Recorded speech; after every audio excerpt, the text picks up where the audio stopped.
बिस्मिल्लाहिर्रहमानिर्रहीम। आज तहरीक इंसाफ की जो निगोशिएटिंग टीम थी, जिसमें फवाद चौधरी साहब, अली ज़फ़र साहब जो हमारे वकील भी हैं और हमारे पॉलिटिकल निगोशिएशंस का हिस्सा भी थे, और मैं, आज हम अदालत के हुक्म पर हाज़िर हुए और हमने अपनी ऑब्ज़र्वेशंस उनकी खिदमत में पेश कर दी। हमारा जो मौक़िफ़ था वो हमने बर वक्त आज से 2 रोज़ पहले अदालत में जमा करवा दिया था। हमारा CMA 3087 हमने जमा करा दिया था और उसका मकसद ये था कि अदालत को मुनासिब वक्त दिया जाए कि वो उसका मुताला कर सकें और उस पर रिफ्लेक्ट कर सकें और हमारी खुलूस और हमारी नेक नीयती से जो हमने पेशरफ्त करने की कोशिश की है, कम से कम उससे वो आगाह हो जाए। आपने देखा कि हुकूमत का जो CMA है वो आज सुबह दिया गया और उस पर दस्तखत भी नहीं हैं, कोलिशन अलायंस के दस्तखत नहीं हैं। हम 3 थे, तीनों दस्तखत मौजूद हैं और चीफ जस्टिस साहब ने उसका मुलाहिजा किया होगा। PDM अलायंस एक डार साहब के दस्तखत हैं और जब भी हमने बात की, गुफ्तगू की, अली ज़फ़र साहब गवाही देंगे तो उन्होंने कहा कि नहीं ठहरिए, हमें अपने कोलिशन पार्टनर्स को एतमाद में लेना है, हमें वक्त दीजिए, हमें मोहलत दीजिए। हमने मोहलत दी। पूरा मीडिया हैरान था, पूरा पाकिस्तान हैरान था कि इतने संजीदा मुज़ाकरात और इसमें 2.5-3 दिन का वक्फा, ये किस लिए? ये क्या रिफ्लेक्ट कर रहा है? एक तरफ कहते हैं कि हमें इलेक्शन की उजलत है और दूसरी तरफ 3 दिन का वक्फा करते हैं। तो वो हमने वक्फा हमने नहीं, उन्होंने मांगा था। और हमने क्यों दिया? हमने उनको वक्फा इसलिए दिया कि उनको मुनासिब वक्त दिया जाए कि वो अपनी लीडरशिप से मशावरत कर ले और जब मेज़ पर आकर बैठें तो उस मशावरत को सामने रख कर गुफ्तगू करें। हमने अपनी दूसरी नशिस्त में अपना प्रपोज़ल टेबल कर दिया था।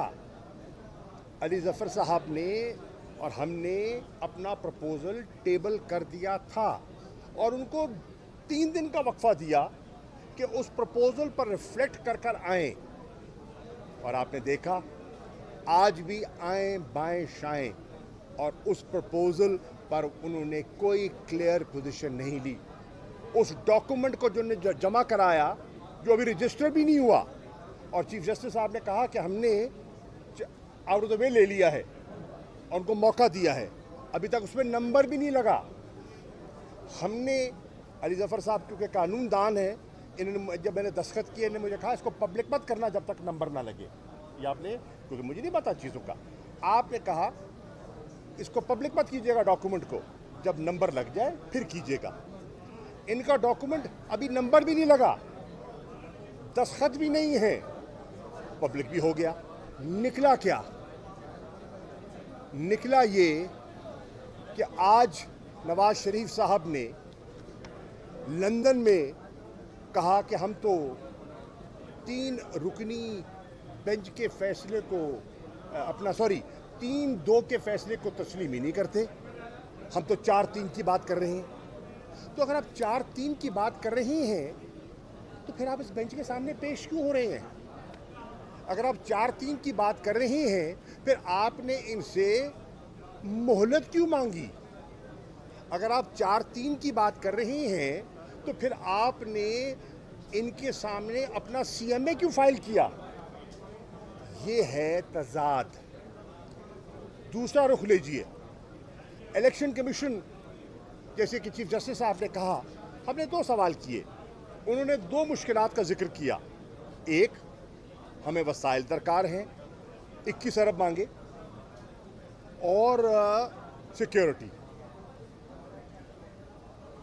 ना इन्होंने वसाइल देने थे न दिए, और पार्लियामेंट को बतौर ढाल इस्तेमाल किया। अदालत उज़्मा को डिफाई करने के लिए पार्लियामेंट को बसीयत ढाल इस्तेमाल किया गया है, और कौन नहीं जानता, बच्चा बच्चा जानता है कि पार्लियामेंट को दो खानदान इस्तेमाल कर रहे हैं, अपनी सियासत की नज़र कर रहे हैं। बकौल शाहिद खाकान अब्बासी 20 अरब रुपया आटे पे उसका गबन का वो जिक्र कर रहे हैं। 20 अरब रुपया आटे पे ज़ाया, जो कि लोगों को जाना चाहिए था, नहीं गया। 21 अरब कौम के लिए नहीं दे सकते, 84 अरब वहाँ दे दिया, 20 अरब ज़्या हो गया, 21 अरब की दिक्कत आ रही है। फिर बजट का जिक्र, ट्रेड पॉलिसी का जिक्र। तहरीक इंसाफ इस नतीजे पे पहुंची है, ये हीले बहाने हैं, ये सुप्रीम कोर्ट के फैसले को, जो आईनी फैसला है, उससे नज़र चुराने के हीले बहाने हैं। हमने हर मुमकिन कोशिश की। फिर आपकी डिमांड्स क्या थी? 3। एक, हम चाहते हैं कि पूरे मुल्क में बैक वक्त एक ही दिन इलेक्शन हो जाए। आपकी दूसरी डिमांड क्या थी? कि केयर टेकर सेटअप के अंदर इलेक्शन हो जाए ताकि इंतशार ना हो। तीसरी, इलेक्शन के बाद सब जमातें नताइज कबूल करें। हमने तीनों डिमांड्स अपने इसमें परो दी, और ये डॉक्यूमेंट अब सुप्रीम कोर्ट की अमानत है। और हमने पॉलिटिकल प्रोसेस के ज़रिए पॉलिटिकल कंसेंसस पैदा करने की कोशिश की, और हमने लीगल जो रुकावटें आड़े आ रही थी, हमने उसमें भी सजेस्ट किया कि हम लीगल हर्डल को, जो आर्टिकल 224 की कदगन है, उस पर अबूर पाया जा सकता है। तो कैसे पाया जा सकता है? हमने वो भी तजवीज़ इसमें परो दी कि हम जाने को तैयार हैं, हम वोट देने को तैयार हैं, हम वन टाइम कॉन्स्टिट्यूशनल अमेंडमेंट के लिए तैयार हैं, अमेंडमेंट के लिए हम तैयार, वन डे के लिए हम तैयार, केयर टेकर के लिए हम तैयार, नताइज को तस्लीम करने के लिए हम तैयार।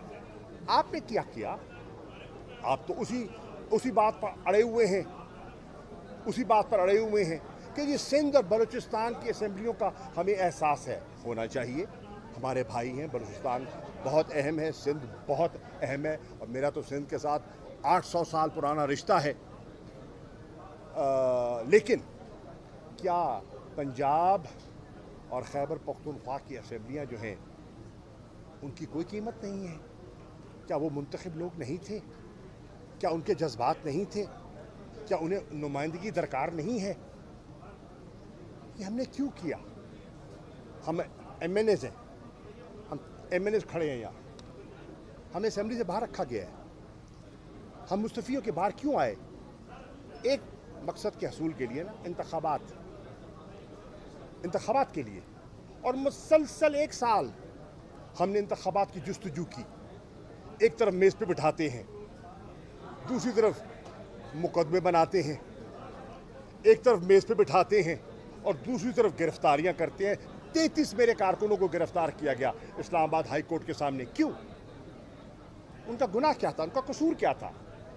अली अमीन गंडापुर को एक अदालत से दूसरी अदालत मतलब लेके फिरते रहे, जमानतें होने के बावजूद रिहाई न मिली। क्यों? मुराद सईद पे कल मुकदमा दर्ज किया गया है। क्यों? क्या ये मुज़ाकरात को साजगार करने के लिए, माहौल को इनेबलिंग बनाने के लिए किया गया है? इसके बावजूद हम बैठे मेज़ पर। हमारी एक जमहूरी जमात है, हमारी जमात में लोग खुल के बात करते हैं, और आप जाके देखें हमारे सोशल मीडिया को, बहुत से लोगों ने बहुत सी बातें की। कई दफ़ा लोग शाह से ज़्यादा शाह के वफादार बनने की कोशिश करते हैं, लेकिन हमने अपना फोकस रखा किस पर? आईन पाकिस्तान पर, रूल ऑफ लॉ पर, अवाम की हाकमियत पर।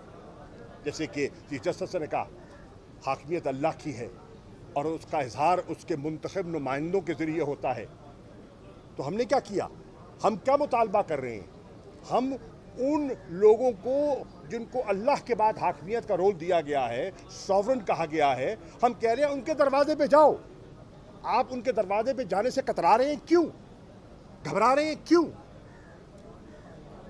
दयानतदारी से हम इस नतीजे पे पहुंचे कि इनमें डिफाइंस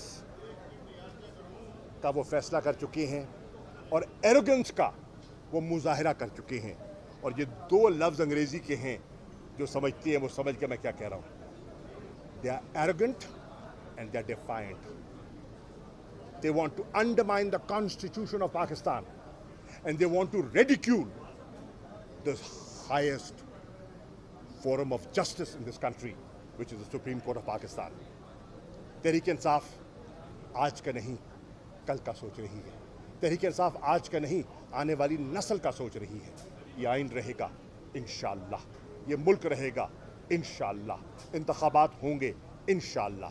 हम कोई ऐसी रिवायत नहीं डालना चाहते कि जिसकी आड़ में कभी फंड्स के ज़रिए और कभी सिक्योरिटी के ज़रिए वो ये आइन से आंख चुराएं। और सही कहा चीफ जस्टिस साहब ने कि आपके पास क्या गारंटी है कि 8 अक्टूबर जो इलेक्शन कमीशन कह रहा है, तारीख आपने दी, 8 अक्टूबर को सिक्योरिटी दुरुस्त हो जाएगी, क्या गारंटी है? तो ये सब चीज़ें जो हैं ये सामने रखकर मैं बोझल दिल से कह रहा हूँ, पूरी लचक दिखाने के बावजूद कह रहा हूँ कि इसके बाद अब तहरीक इंसाफ क्या कर सकती है। हम सिर्फ अल्लाह से दुआ कर सकते हैं, उसकी मदद मांग सकते हैं और पाकिस्तान की आवाम से रजू कर सकते हैं। और मेरी गुजारिश है पाकिस्तानियों से, जो जिनके दिल में दर्द है इस मुल्क का, जो आइन के मुहाफिज बनना चाहते हैं, जो रूल ऑफ लॉ के अलंबरदार हैं, कि कल बरोज़ हफ्ता शाम 5:30 बजे हर गांव में, हर कस्बे में, हर करिया, हर शहर में, हर यूनियन काउंसिल में आप आइन के दिफा के लिए आवाज़ बुलंद करें। आप सुप्रीम कोर्ट की इंडिपेंडेंस के लिए, उसकी अजमत के लिए आवाज़ बुलंद करें और अब रूल ऑफ लॉ के लिए खड़े हो जाएं। मानता हूं उनके पास बंदूकें हैं, मानता हूं उनके पास टीयर गैस है, मानता हूं उनके पास पुलिस है, मानता हूं जबर के जिंदान भी हैं उनके पास, मानता हूं, लेकिन मत भूले तारीख इस बात की गवाह है। काफिला यजीद का मजबूत था, जीत हुसैन की हुई और तारीख रकम हो रही है। पाकिस्तान की सियासी और कॉन्स्टिट्यूशनल तारीख का एक नया बाब रकम हो रहा है। अल्हम्दुलिल्लाह, Pakistan Tehreek Insaf wants to be on the right side of history. Thank you. Shukriya. Thank you.